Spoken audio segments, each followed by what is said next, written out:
नमस्कार, आप देख रहे हैं एमपी का सबसे लोकप्रिय डिबेट शो आमना सामना। आज आमना सामना में करेंगे एमपी में कांग्रेस और सपा गठबंधन की बात, जो विधानसभा उपचुनाव में बीजेपी को पछाड़ने के लिए साथ साथ आ रहे हैं। इनके साथ साथ लड़ने से क्या होंगे सियासी समीकरण, क्या दोनों दल मिलकर दे पाएंगे बीजेपी को मात, आज इसी पर करेंगे चर्चा। तो आइए शुरू करते हैं आमना सामना।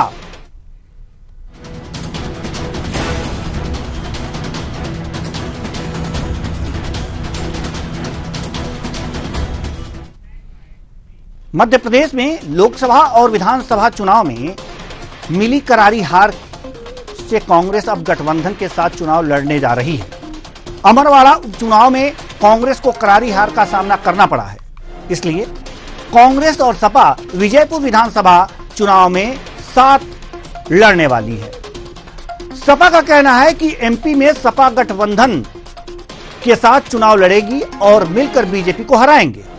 अमरवाड़ा उपचुनाव में भी इंडिया गठबंधन मिलकर चुनाव लड़ा, जहां बड़ी मुश्किल से बीजेपी चुनाव जीत पाई, और वो भी बेईमानी कर। सुनिए।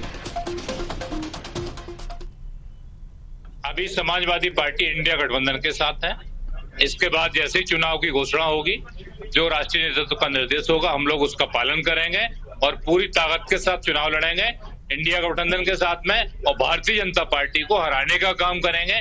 अभी आपने देखा अमरवाड़ा चुनाव में इंडिया गठबंधन साथ में था, इन्होंने लास्ट राउंड एक राउंड बढ़ाया गया और बेईमानी से चुनाव को जीता गया है। भारतीय जनता पार्टी पूरे देश में चुनाव हार रही है। जितने भी उपचुनाव हुए हैं आप देखेंगे पूरे देश में चुनाव हार रही है। अब केंद्र से भी जल्दी विदाई होगी उनकी, क्योंकि अभी जो जिनकी नीतियां चल रही हैं, तो इनके साथ जो लोग हैं ज्यादा खुश रहने वाले नहीं है। और मध्य प्रदेश में निश्चित तौर पे आने वाले समय में भाजपा की सरकार का सफाया होगा, समाजवादियों की सरकार बनेगी। वहीं कांग्रेस ने भी विधानसभा उपचुनाव ही नहीं, अन्य सभी चुनाव साथ मिलकर लड़ने की बात कही है। कांग्रेस का कहना है कि हम हर जगह गठबंधन के तहत चुनाव लड़ेंगे और बीजेपी को हराएंगे। सुनिए।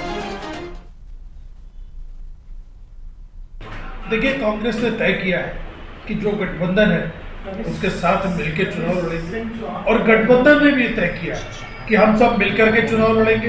एक बनाम एक की लड़ाई भारतीय जनता पार्टी से लड़ाई जारी रहेगी, और बुधनी विजयपुर के अलावा जो विधानसभा चुनाव होंगे इस देश में, जहां जहां हमारा गठबंधन हम मिलकर के लड़ेंगे और भारतीय जनता पार्टी के खिलाफ एक बनाम एक उम्मीदवार पेश करेंगे।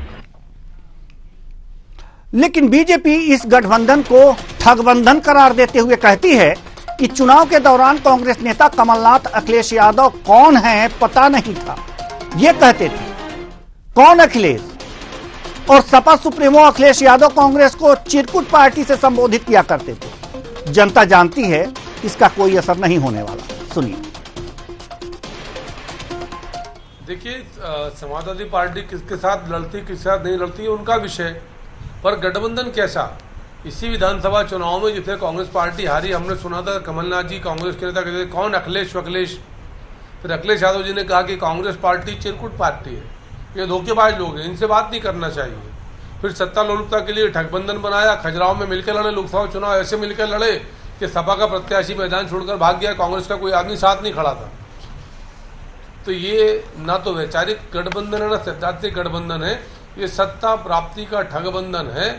और फिर प्रयास कर लें, उनका अधिकार है, किससे गठबंधन करते हैं उनका विषय है, लेकिन जनता जनार्दन इन अवसरवादी सांप्रदायिक ताकतों को, जो परिवारवाद का प्रतीक है, करारा जवाब देगी। तो इस तरह से बयान दिए जा रहे हैं। हालांकि कांग्रेस और सपा लोकसभा चुनाव में मिलकर चुनाव लड़ी है, तो इसका असर उत्तर प्रदेश में देखने को मिला है।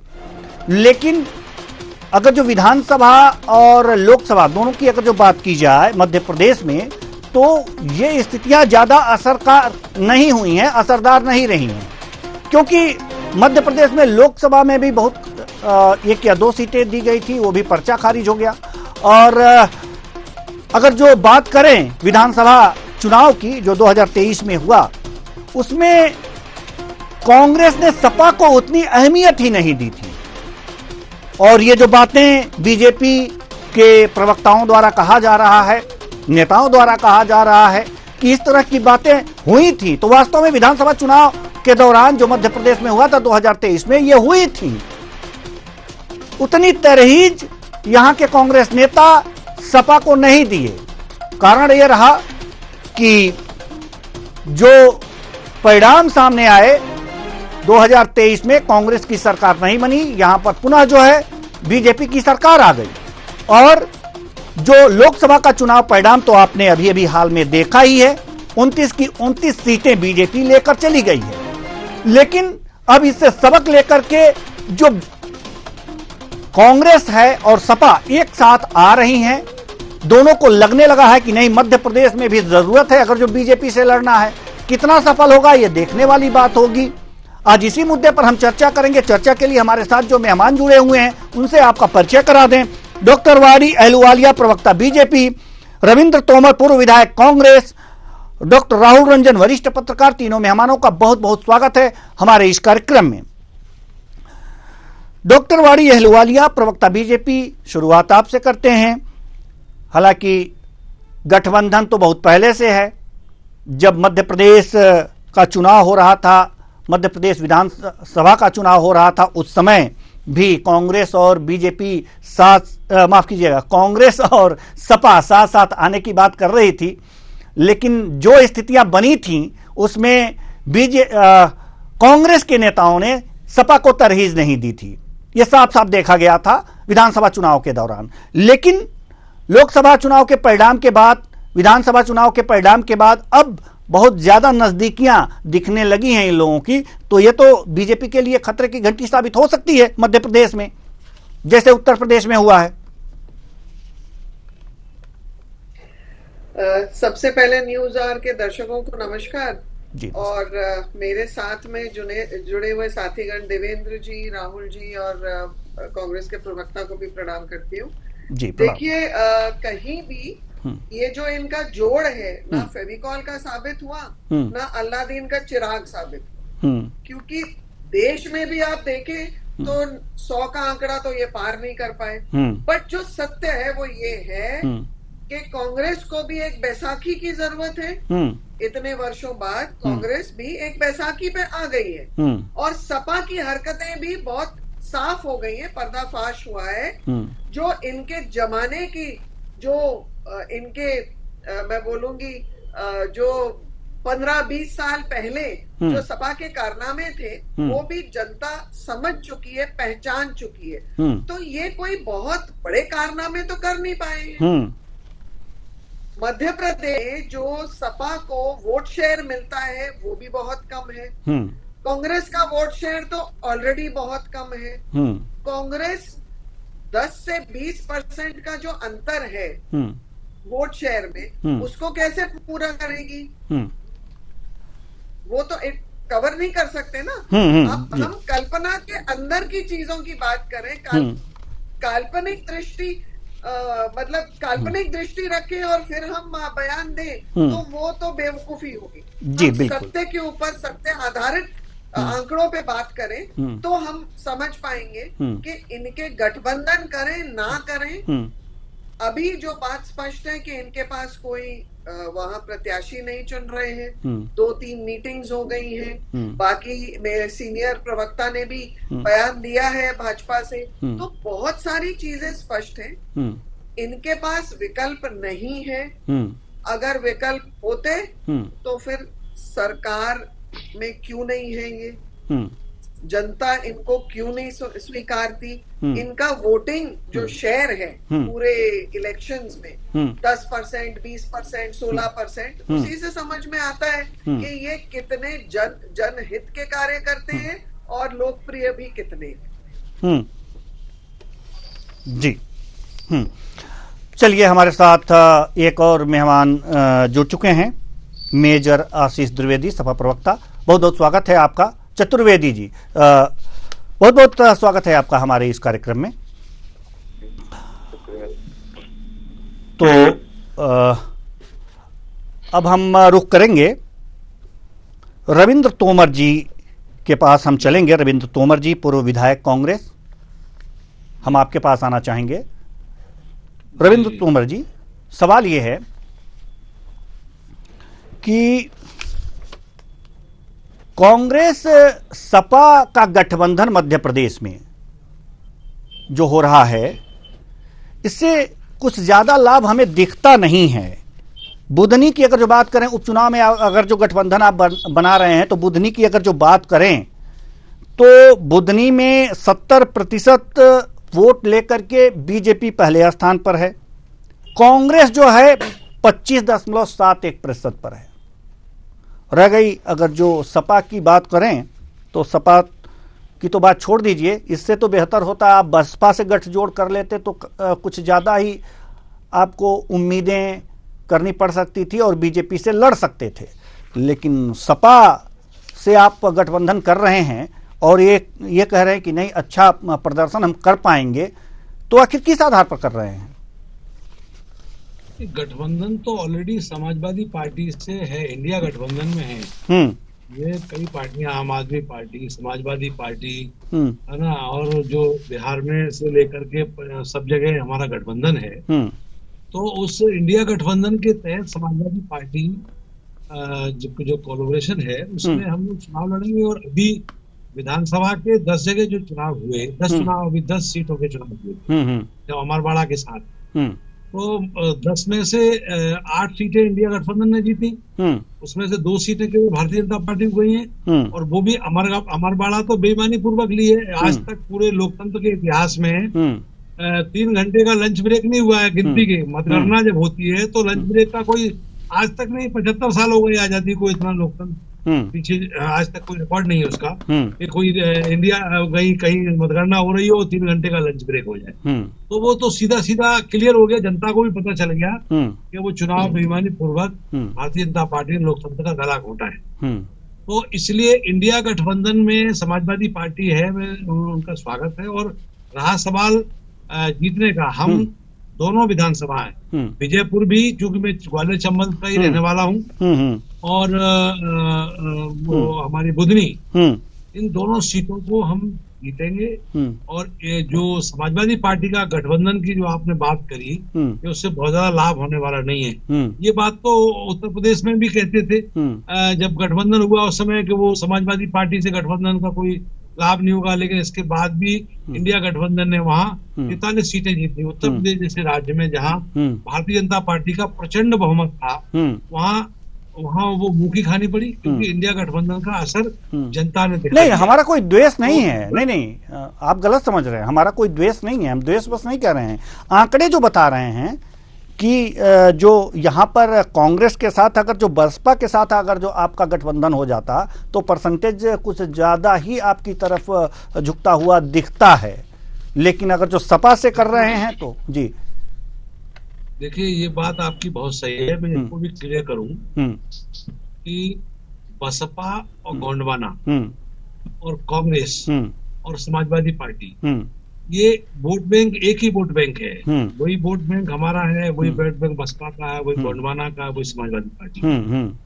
तो निश्चित रूप से ये बात आपकी बिल्कुल उचित है और हम लोग प्रयास करेंगे। लेकिन बात इतनी सी है कि अभी समाजवादी पार्टी ने, अगर हम इंडिया गठबंधन में भागीदारी ली है और वो हमारा समर्थन कर रहे हैं, तो इससे निश्चित है कि उसका बेनिफिट हमें मिलेगा और हम चुनाव जीतेंगे। और हर चुनाव में इंडिया गठबंधन में समाजवादी पार्टी का कहना है और कांग्रेस का भी कहना है कि हम गठबंधन से चुनाव लड़ेंगे और जीतेंगे। क्योंकि ये बात बिल्कुल मैंने पिछली बार भी ये चैनल के माध्यम से कहा था कि भारतीय जनता पार्टी कोई करिश्मा से चुनाव नहीं जीत रही है मध्य प्रदेश में और देश में। तो दिखा दिया इंडिया गठबंधन ने कि ये 400 पार का नारा देते थे, गारंटी, मोदी जी की गारंटी और गारंटी की गारंटी, और वो गारंटी फेल हो गई। जहां मर्यादा पुरुषोत्तम भगवान श्री राम का मंदिर, भव्य मंदिर निर्माण हुआ, और उस जगह भी भगवान राम ने समाजवादी पार्टी के गठबंधन से, जब हमने इंडिया गठबंधन का चुनाव लड़ा तो हम वहां अयोध्या में भी चुनाव जीते और अनेक जगह हम चुनाव जीते। तो निश्चित रूप से भगवान का इसमें आशीर्वाद है, प्रभु श्री राम का। और निश्चित रूप से मैं कह सकता हूँ कि इस समय जो समाजवादी पार्टी इंडिया गठबंधन से जो हम चुनाव मध्य प्रदेश में लड़ेंगे, हम दोनों की दोनों सीटें पुनः जीतेंगे। चलिए ठीक है। अब आना चाहेंगे मेजर साहब के पास।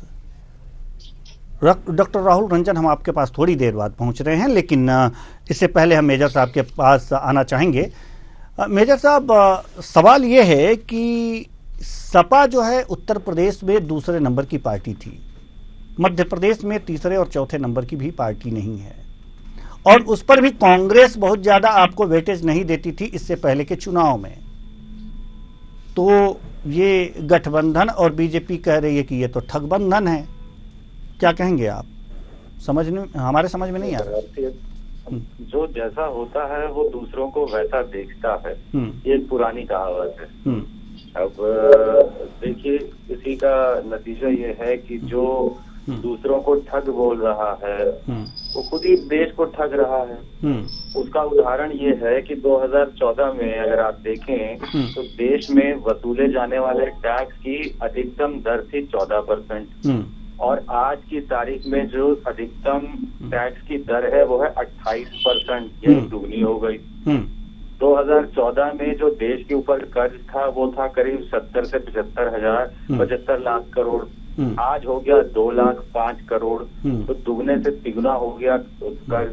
ये चीजें जो छुपा रही थी भारतीय जनता पार्टी, जो गमन कर रही थी, वो कहीं ना कहीं उजागर होने लगा, और उसी का कहीं ना कहीं नतीजा है कि इतनी धांधली और जितना भी सरकारी जो संस्थाएं हैं उनका दुरुपयोग करने के बावजूद भारतीय जनता पार्टी बहुमत तक भी नहीं आ पाई। सरकार बनी किसी तरीके से, और कितने दिन चलेगी ये सबको पता है कि कब तक चलेगी। जिस दिन कोई गठबंधन में से एक पार्टी भी छूट गई, सरकार गिर जाएगी। तो कहीं ना कहीं जो जैसा बोया है भारतीय जनता पार्टी ने, आज वो वैसा ही सामने आ रहा है। अब अगर हम बात करें वहाँ के चुनाव की, तो जैसे लोग यहाँ पे भी कहते थे कि ये गठबंधन कांग्रेस का और आपका पहले था तो कितना फर्क पड़ा, तो आप देख लीजिए, नतीजे खुद बता रहे हैं कि सपा और कांग्रेस के साथ आने से क्या फर्क पड़ा वो अब दिख रहा है। तो आने वाले और अभी हुए उपचुनाव में भी दिखा, जो देश में कई राज्यों में उपचुनाव हुए वहाँ भी दिखा। तो कहीं ना कहीं अब यहाँ भी आप मान के चलिए कि जो अब मध्य प्रदेश में जिन सीटों पर चुनाव होने जा रहा है उसका एक असर साफ तौर पे आपको दिखेगा आने वाले समय में। चलिए ठीक है, इसका असर आगे आने वाले समय में दिखेगा। डॉक्टर राहुल रंजन, हम आपके पास आना चाहेंगे। आपने तीनों हमारे मेहमानों को सुना, उनके विचार सुने। क्या लगता है आपको कि अब मध्य प्रदेश में जो ये उपचुनाव के लिए जो गठबंधन है, उत्तर प्रदेश जैसा कुछ कारगर हो पाएगा? देखिए देवेंद्र जी, क्या है कि ये जो गठबंधन था ये लोकसभा चुनाव के लिए था, ये विधानसभा चुनाव के लिए नहीं था। ये बिल्कुल स्पष्ट है कि इंडिया गठबंधन में सपा आई थी तो सिर्फ लोकसभा चुनाव का इनका तय हुआ था, बाकी जगह विधानसभा चुनाव में गठबंधन का नहीं था। अब ये आगे कदम बढ़ा रहे हैं कि विधानसभा चुनाव में, उपचुनाव में भी अलग अलग राज्यों में हम साथ में खड़े होंगे। दूसरी चीज एक स्पष्ट करूं, कांग्रेस और सपा के बीच में जिस तरीके के संबंध खासतौर से मध्य प्रदेश की पृष्ठभूमि में रहे हैं वो कभी ठीक नहीं रहे, क्योंकि मध्य प्रदेश की जो कांग्रेस लीडरशिप थी वो कभी सपा को पसंद नहीं करती थी, और उनको ऐसा लगता था कि कांग्रेस ही हमारे, मतलब हम पूरी तरह से सर्वे सर्वा है और हम किसी के साथ में शेयरिंग नहीं करेंगे। और इसी का नतीजा हुआ था कि गलत बयानबाजी हो गई थी, और गलत बयानबाजी का परिणाम भी मध्य प्रदेश में देखने को मिला था। तीसरी चीज ये है कि सपा का मध्य प्रदेश में बहुत ज्यादा अस्तित्व नहीं है, न बहुत ज्यादा उसकी वोट शेयरिंग है। तो आप विधानसभा चुनाव में इसको बहुत ज्यादा फर्क पड़ेगा ये संभावना नहीं है। हाँ, लेकिन अब एक चीज ये हुई है कि किसी भी राजनीतिक दल, चाहे वो भारतीय जनता पार्टी, चलो मध्य प्रदेश में इंडिपेंडेंट है, लेकिन कांग्रेस के साथ में ये बहुत जरूरी हो गया है कि उसको किसी न किसी साथी की जरूरत है। उसकी वजह क्या है कि कांग्रेस की जो लीडरशिप थी, जो टॉप लीडरशिप थी, वो धीरे धीरे हो गई समाप्त, और वो सब एक्सपोज हो गए। आप ये कहिए कि मध्य प्रदेश में यदि भारतीय जनता पार्टी लगातार सत्ता में है तो उसकी वजह कांग्रेस के वही नेता हैं जो बहुत ज्यादा अभिमानी कहा जाए, जिनके ऊपर घमंड हो चुका था जिनको, और वो सर्वे सर्वा अपने आप को कांग्रेस का समझने लगे थे। नतीजा क्या हुआ कि जितने सर्वे सर्वा, जितने अहंकारी हो गए थे, वो सबके सब साफ हो गए। अब मध्य प्रदेश में कांग्रेस का आप कहें तो जमीन बिल्कुल पूरी तरह से खिसक चुकी है। विधानसभा चुनाव के परिणाम आ गए, एक सीट बची थी वो भी चली गई। तो अब क्या बचा आपके पास में? मध्य प्रदेश में न लोकसभा बचा है न विधानसभा में भी आप बहुत ज्यादा कर रहे हैं। तो अब आपके पास मजबूरी हो गई कि एक ऐसे राजनीतिक दल के साथ चलो जिसको बिल्कुल नए चेहरे हैं। सपा के नए चेहरे हैं, नए कार्यकर्ता हैं, नया कलेबर है, सब कुछ नया है। क्योंकि कांग्रेस का शीर्ष नेतृत्व भी मध्य प्रदेश के नेतृत्व के ऊपर, जो कांग्रेस की लीडरशिप उस पर बहुत ज्यादा भरोसा नहीं करता और ना ही यहाँ की जनता इनके ऊपर बहुत ज्यादा भरोसा कर रही है। तो इसकी वजह से सपा एक ऐसा राजनीतिक दल है कि उसकी यदि एंट्री मध्य प्रदेश में होती है तो सपा को अपना स्पेस बढ़ाने का होता है, मौका मिल जाएगा। और दूसरी चीज क्या कि कांग्रेस के जो नेताओं के साथ में जो जनता के बीच में जो तालमेल धीरे धीरे खत्म हुआ, तो हो सकता है कि सपा को और सपा के कार्यकर्ता, सपा के नेता, सपा के राजनीतिक दल के जो लोग बड़े बड़े लीडरशिप हैं, वो हो सकता है कि नए चेहरे उभर करके आपको सामने दिखाई दें और नए चेहरे के ऊपर मतदाता अपना दाव लगाए। तो ये चीज हो सकती है। अब ये बार बार एक चीज को कहना कि सपा ने उत्तर प्रदेश में कमाल दिखाया, तो उत्तर प्रदेश में कमाल लोकसभा चुनाव में दिखाया, विधानसभा चुनाव में नहीं। विधानसभा चुनाव जब आएगा उत्तर प्रदेश में और सपा के साथ में यदि गठबंधन होता है, इंडिया गठबंधन के साथ में कांग्रेस सब मिलकर लड़ते हैं, तब आप मान सकते हैं। अभी 3 राज्यों में जो चुनाव आने वाले हैं, महाराष्ट्र में, हरियाणा में, झारखंड में, यदि यहाँ गठबंधन साथ होता है तो आप ये कह सकते हैं गठबंधन लंबा चलेगा। चौथी चीज ये है कि अब किसी भी राजनीतिक दल के साथ में ये स्पष्ट हो चुका है कि आप अकेले नहीं लड़ सकते इस देश में चुनाव। न मतदाताओं के साथ में आप न्याय कर पाओगे, न किसी के साथ नहीं कर पाओगे, न राजनीतिक क्षेत्रीय राजनीतिक दलों के साथ न्याय कर पाओगे। तो जरूरी हो गया है कि अब आप किसी न किसी राजनीतिक दल के साथ में आ जाओ, क्योंकि चाहे भारतीय जनता पार्टी को लीजिए तो भारतीय जनता पार्टी पूरे देश में एक साथ नहीं है जी। आप कुछ हिंदी पट्टी के राज्य हैं, कुछ राज्य सटे हुए हिंदी पट्टी से जुड़े हुए राज्य हैं, वहां आपको भारतीय जनता पार्टी दिखाई देती, बाकी जगह नहीं दिखाई देती। तो स्थिति यह है कि अब उस भारतीय जनता पार्टी को भी गठबंधन करना पड़ रहा है उन राज्यों में जहां उनका अस्तित्व नहीं है या उनकी वोटर संख्या कम है, वहां उनको गठबंधन करना पड़ रहा है। तो भारतीय जनता पार्टी को गठबंधन करना, वही हाल कांग्रेस का भी है कि जहां मजबूत नहीं हो वहां आपको गठबंधन करना पड़ेगा और क्षेत्रीय राजनीतिक दलों को महत्व देना पड़ेगा। तो अब नए राजनीतिक परिप्रेक्ष्य में सीधा हो चुका है कि आप अकेले नहीं चल सकते, आपको किसी न किसी का हाथ पकड़ना पड़ेगा ही। जी, बिल्कुल, यदि ये कहा जाए कि आप यदि केंद्र में बैठे हैं भारतीय जनता पार्टी, तो भारतीय जनता पार्टी अपने बलबूते पर नहीं बैठी है, उसने भी कई राजनीतिक दलों के हाथ पकड़ के बैठे हुए हैं। तो आप न हाथ पकड़े हुए आप रास्ता तय नहीं कर सकते। आप ये कहिए कि लंबा रास्ता आप तय कर सकते हो, तो लंबा रास्ता तय करने वाली राजनीति के दिन खत्म हो चुके हैं। जी, बिल्कुल, बिल्कुल। बात आती है मध्य प्रदेश के परिप्रेक्ष्य में, तो देखिए मध्य प्रदेश के परिप्रेक्ष्य में कांग्रेस को जीवंत होने के लिए, कांग्रेस को फिर से अपनी सड़क से लेकर के राजनीति करने के लिए बहुत वक्त लगेगा और इस वक्त के साथ में हो सकता है कि इसकी भरपाई सपा कर दे, इसलिए ये गठबंधन आपको आगे दिखाई दे।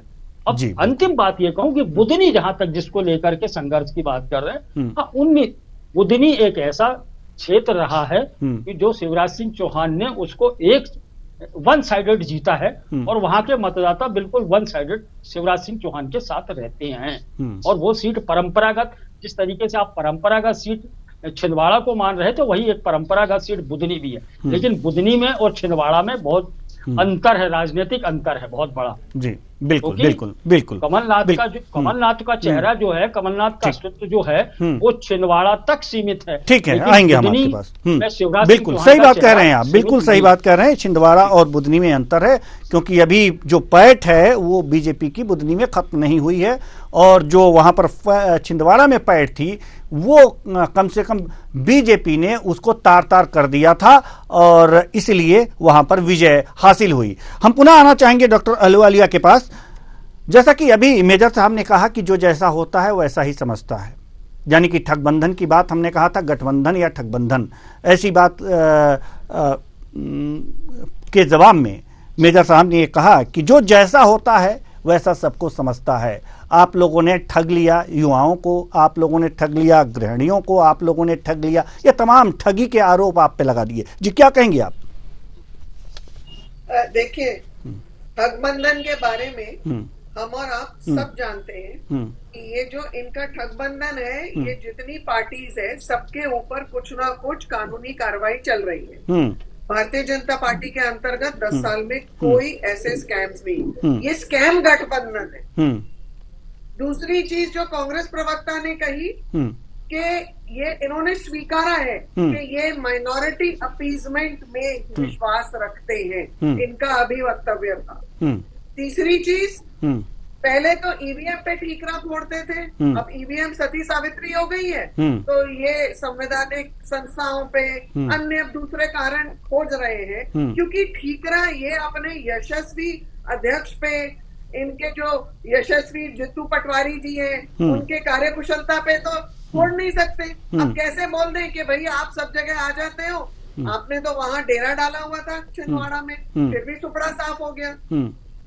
ये भी सत्य है। ये भी सत्य है कि जो वोट शेयर है इनका, जो वोट मार्जिन मिला है 13%, 16%, वो क्या अल्लादीन का चिराग मिल गया है कि 10 दिन में वो वोट मार्जिन 70% हो जाएगा?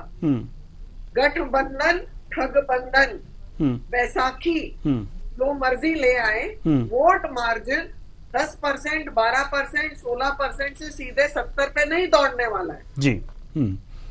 सीधे 70 इनको बहुत अच्छे से समझना चाहिए। और एक चीज और जी, भाजपा अयोध्या हारी नहीं है, विधायक अयोध्या का भाजपा का ही है, भ्रम फैलाना बंद कर दे।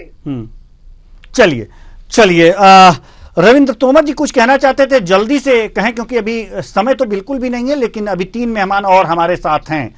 जी जल्दी से। मैं केवल इतना कहना चाहता हूं कि अभी बहन जी जो बात कह रही थी कि वो इंडिया गठबंधन को तो मोदी जी इंडी कहते थे, इंडिया कहने में भी उनको शर्म लग रही थी कि वो देशभक्त कहलाते हैं, हम राष्ट्रभक्ति की बात करते हैं। दूसरी बात, अभी जो बहन जी ने कहा ना कि ठगबंधन, तो ये एक उंगली जब हम किसी की तरफ उठाते तो 4 हमारी तरफ वापस आती हैं। इन्होंने जो बनाया है एनडीए, उसमें वो कौन सा जरा है वो भी तो बता दें। आप ये क्या ठगबंधन, वो भी ठगबंधन है क्या? मेरा बता, आपने भी तो गठबंधन किया है, तो उसको भी मैं ठगबंधन कहूँ क्या? आपने जनता को ठगने के लिए बनाया है क्या वो गठबंधन? जो आपने बनाया है एनडीए, उसमें अनेक पार्टियां हैं, तो उसको भी ठगबंधन की नवाजेंगे आप क्या?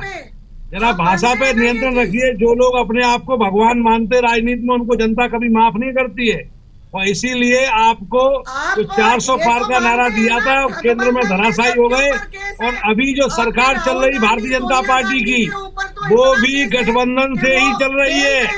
ये आप कहाँ भूल रही है बहन जी? वो भी आपका जो सरकार चल रही है वो गठबंधन से ही चल रही है।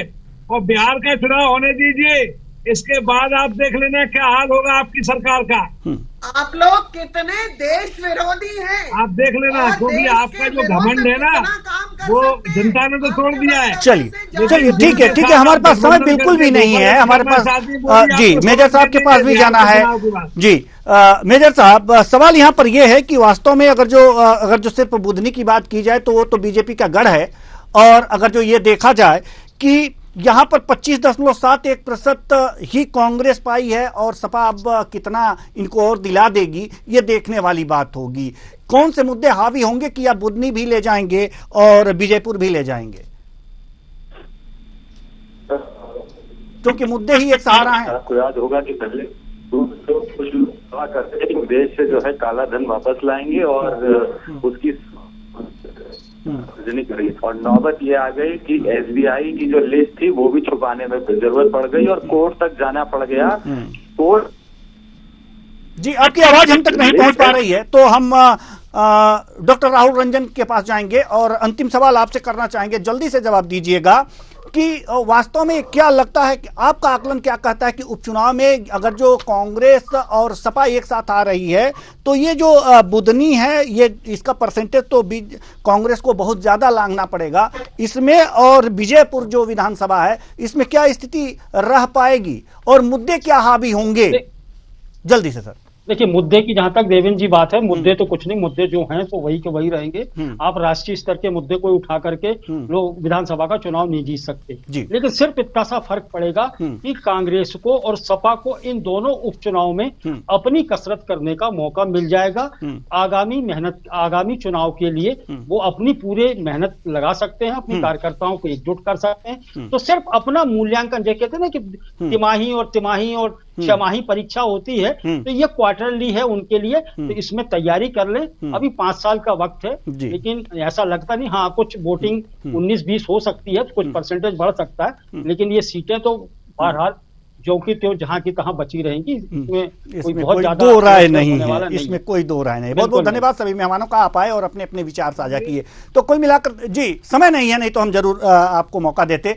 तो कुल मिलाकर के हम साथ साथ हैं, साथ साथ वाली बात है, और साथ साथ में लाभ जो है यह सबसे महत्वपूर्ण है। उत्तर प्रदेश में लाभ दिखा तो एमपी में भी साथ साथ हैं, नहीं तो गलबहियां नहीं हो पा रही थी, बातें नहीं हो पा रही थी, कौन अखिलेश और चिरकुट पार्टी जैसी संज्ञाएं दी जा रही थी एक दूसरे पर। अब चूंकि उत्तर प्रदेश में कुछ दिखा है, तो मध्य प्रदेश में भी लालच बढ़ी है, और वास्तव में जो है जहां बात सही से नहीं हो पा रही थी वहां गले मिला जा रहा है। लेकिन ये गले मिलना कितना सार्थक सिद्ध होता है उपचुनाव में पता चल जाएगा। फिलहाल इस कार्यक्रम में इतना ही, मुझे दीजिए इजाजत, नमस्कार।